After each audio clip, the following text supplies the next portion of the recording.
Olá pessoal, meu nome é Anderson, é um prazer recebê-los aqui no nosso canal. Hoje para falarmos sobre mais um conto de Machado de Assis, O Espelho, obra publicada na Gazeta do Povo em 1882 e que posteriormente veio a integrar o livro Papéis Avulsos.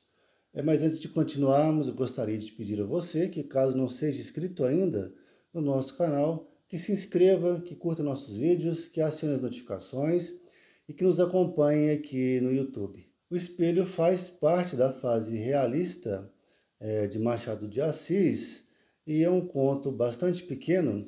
Eu vou mostrar para vocês a minha edição da coleção Clássicos da Literatura, que é uma coleção de contos escolhidos do Machado de Assis. E o conto O Espelho ele possui apenas 8 páginas. Nessa diagramação, aqui, mostrar para vocês, de maneira que é uma leitura que vai te tomar apenas alguns minutos. É uma leitura bastante tranquila de se fazer. Nós temos o primeiro narrador, que é o autor, que introduz o ambiente, as personagens, e descreve 5 cavalheiros sentados numa sala. Eles estão debatendo questões metafísicas e questões relativas à transcendência da alma humana. Essa sala ela é descrita como um ambiente bastante difuso, caracterizado pela fumaça dos cigarros e pela luz do luar que se infiltra pelas janelas. Mas, na verdade, desses 5 cavalheiros, apenas 4 estão debatendo, um deles apenas observa, e esse cidadão, ele é o protagonista, é um homem chamado Jacobina.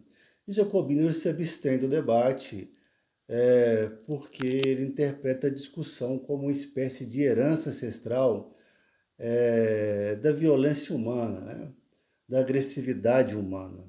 Então, em regra, ele se abstém, só que em certo momento a discussão ela caminha para a natureza humana e um desses cavalheiros o provoca a participar do debate. Ele o insta a dar a sua opinião e Jacobina ele concorda. Não, então eu darei a minha opinião, desde que eu não seja interrompido.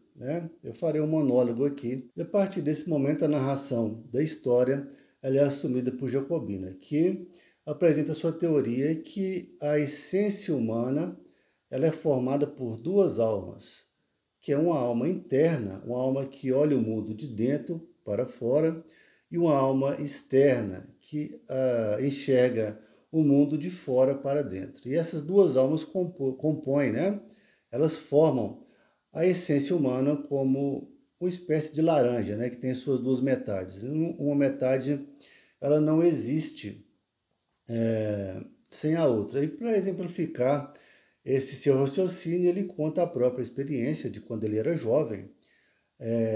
Jacobina era um rapaz pobre e por volta dos seus 25 anos ele consegue uma nomeação para o posto de alferes na Guarda Nacional. E essa nomeação traz grande orgulho, grande alegria para os seus familiares, também para os seus amigos, e da mesma forma ele traz inveja, da parte daquelas pessoas que não simpatizavam tanto com ele. Mas essa nova condição social atrai os olhares, as atenções das pessoas que ele convive, no seu dia a dia. Inclusive ele cita, atrai os olhares das meninas, Mas então a notícia se espalha e chega até o conhecimento de uma tia que gostava muito de Jacobina, que era a tia Marcolina, que vivia em um sítio bem afastado. Essa tia, inclusive, ela era viúva de um capitão.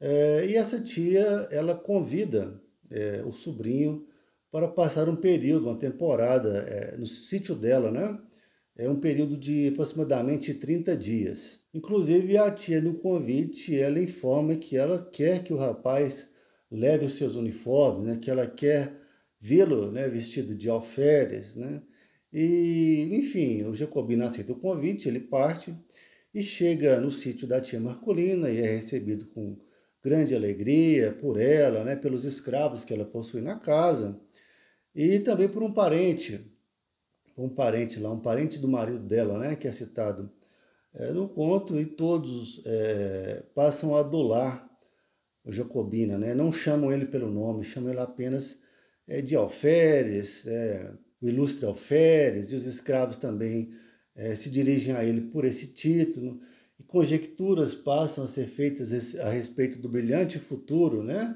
que o jovem teria, né, na Guarda Nacional. Especulava-se, quem sabe, uma promoção ao nível de oficial superior, a major, a tenente-coronel, a coronel, quem sabe. Mas, enfim, e essa rotina se estabelece e eles fazem todas as vontades do nosso protagonista em relação a não só adulação, mas mimos como comidas especiais, né? Quitutes, e uma dessas deferências, tia Marcolina, ela tinha um espelho muito especial, um espelho bem ornamentado, que ela havia recebido de herança e que, segundo a sua mãe, esse espelho pertenceu a uma das senhoras que chegou ao Brasil junto com a família real em 1808. E ela pega esse espelho que estava na sala como objeto decorativo e coloca no quarto do convidado, né? No quarto do nosso alferes. E ele, em princípio, ele diz que não precisa, que não tem necessidade, mas acaba que aceita a gentileza e o espelho é colocado no seu quarto. Mas o fato é que acontece uma emergência familiar. A filha da tia Marcolina, ela adoece, e por essa questão a tia e o parente que vivia com ela no sítio, eles são obrigados a viajar, né, para fazer uma visita. E o nosso protagonista, ele fica sozinho na companhia dos escravos. E ele não se incomoda, diz, claro, é emergência, sem problema, eu esperarei aqui o retorno de vocês. Então, os moradores da casa partem, né? Fica o jovem alferes e os escravos. E os escravos, depois de 2 dias, eles fogem e levam até os cães com eles, né? E o alferes, ele se vê abandonado, né? Ele se vê só naquela propriedade. E a rotina que se inicia a partir daí, uma rotina de solidão, começa a provocar certos efeitos sobre ele. Ele tem uma sensação de sonambulismo com o passar do tempo, que ele não está completamente acordado mais, e ele vaga pela propriedade, pela casa. Ele se vê como uma espécie de robô, com um indivíduo mecanizado. Ele só encontra refúgio no seu sono, né? Quando ele dorme, ele sonha com a sua família, com a sua antiga rotina, com seus amigos, né? E quando parece que ele recupera a sua sobriedade, até a sua identidade enquanto indivíduo. Mas ele resolve se olhar no espelho depois de alguns dias. E quando ele faz isso, ele percebe que o reflexo do espelho não mostra a imagem dele de maneira definida. A imagem é borrada, os traços não são lineares, né? Eles estão misturados. Isso provoca uma sensação bastante estranha nele, mas ele tem uma ideia de vestir o seu uniforme de alferes. E o curioso é assim que ele veste a sua fada, que ele se posiciona na frente do espelho, ele consegue se enxergar perfeitamente. Todas as suas formas estão simétricas e definidas, né? E sua face, sua imagem, ela é perfeita. E assim ele faz todos os dias, ele passa a se vestir de alferes, né? De vergar sua fada de alferes algumas horas do dia, e se posta em frente do espelho e passa a ler livros, né? Passar algum tempo ali. Então, o primeiro narrador, o autor, ele retoma, a partir desse ponto, a narrativa e encerra o ponto dizendo que os colegas, né? Os cavalheiros que ouviam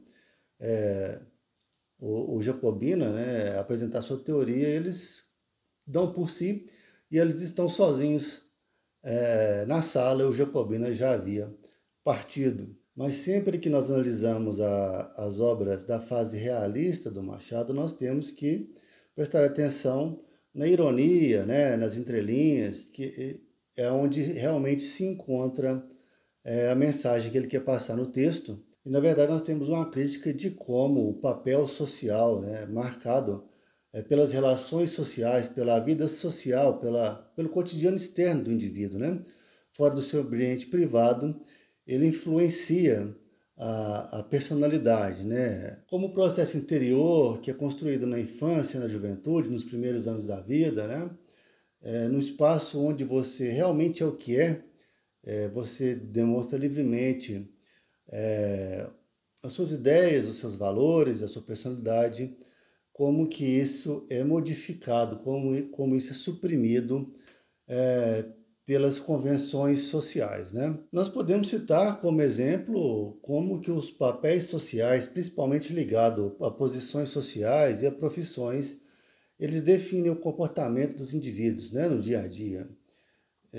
Muitas vezes, quando você conhece uma pessoa, você é apresentado a uma pessoa, essa pessoa ela é introduzida não apenas pelo nome, mas pela profissão, né? Ou por um sobrenome, né? Ou por uma ocupação, ou por um título. E principalmente, em alguns casos, você que a pessoa ela põe muita ênfase, né?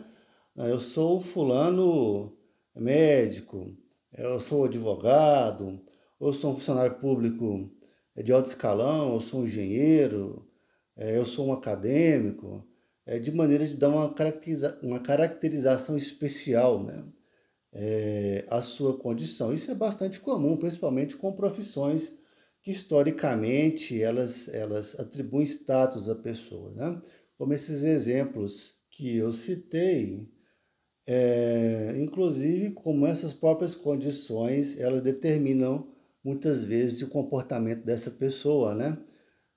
No espaço público. Mas enfim, nós encerramos por aqui. Nosso objetivo foi apenas fazer um resumo e uma análise desse conto do Machado, que é um escrito bastante interessante e pode ser bastante útil também, considerando que não raramente é uma obra pedida em processos vestibulares.